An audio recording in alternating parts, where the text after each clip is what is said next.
ఒకప్పుడు వ్యభిచారం కోసం ప్రత్యేక ఏరియాలు ఉండేవి. ఇప్పుడు కూడా బ్రోతల్ ఏరియాలు ఉన్నాయనుకోండి, కానీ వాటినే మించిపోతున్నాయి కొన్ని. వాటిలో స్పా సెంటర్స్ ఎక్కువగా వెలుగులోకి వస్తున్నాయి. ఈ మధ్య కాలంలో ఎక్కడ చూసినా స్పా సెంటర్లు వివాదాస్పదం అవుతున్నాయి. స్పా సెంటర్ల పేరుతో వ్యభిచారం నడుపుతున్న వారి సంఖ్య చాలా ఎక్కువ అవుతుంది. ఇవి రోజు రోజుకి పెరిగిపోవడంతో స్పా సెంటర్ చరిత్రను పోలీసులు ఆరా తీస్తున్నారు. ఈజీ మనీతో పాటు కస్టమర్లను ఆకర్షించడమే లక్ష్యంగా స్పా సెంటర్ను నడుపుతున్నారని పోలీసుల విచారణలో విషయాలు తెలుస్తున్నాయి. వేర్వేరు ప్రాంతాల నుంచి అమ్మాయిలను తీసుకొస్తున్నారు. స్పా సెంటర్ ద్వారా వ్యభిచారం నిర్వహిస్తున్నారు. చాలా మంది దుండగులు మహిళలని అక్రమంగా రవాణా చేస్తున్నారు.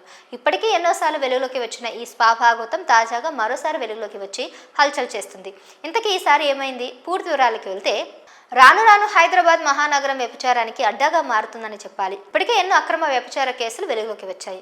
ఇక తాజాగా చందానగర్ పోలీస్ స్టేషన్ పరిధిలో మరోసారి ఈ ఘటన జరిగింది. అక్కడ స్పా సెంటర్ పై హ్యూమన్ ట్రాఫికింగ్ పోలీసులు దాడి చేశారు. న్యూ డ్రీమ్ స్పా ముసుగులో వ్యభిచారం నిర్వహిస్తున్నారు.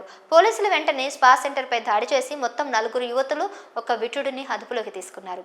ఇందులో పట్టుబడ్డ వారి నుంచి డబ్బుని, 6 మొబైల్ ఫోన్స్ ని స్వాధీనం చేసుకున్నారు. ఇంకా అంతేకాదు, కాండం ప్యాకెట్లను కూడా స్వాధీనం చేసుకున్నారు. ఏకంగా 40 కాండంలు బయటపడినట్లు తెలిసింది. ఇక ఈ కేసును హ్యూమన్ ట్రాఫికింగ్ పోలీసులు చందానగర్ పోలీసులకు హ్యాండ్ ఓవర్ చేశారు.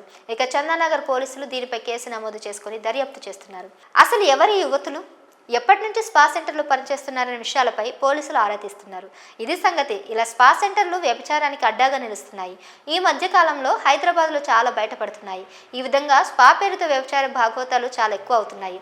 మహిళల అక్రమ రవాణాలు ఎక్కువ అవుతున్నాయి. ఇక ఈ విషయం గురించి మీరేమనుకుంటున్నారో కామెంట్ చేయండి.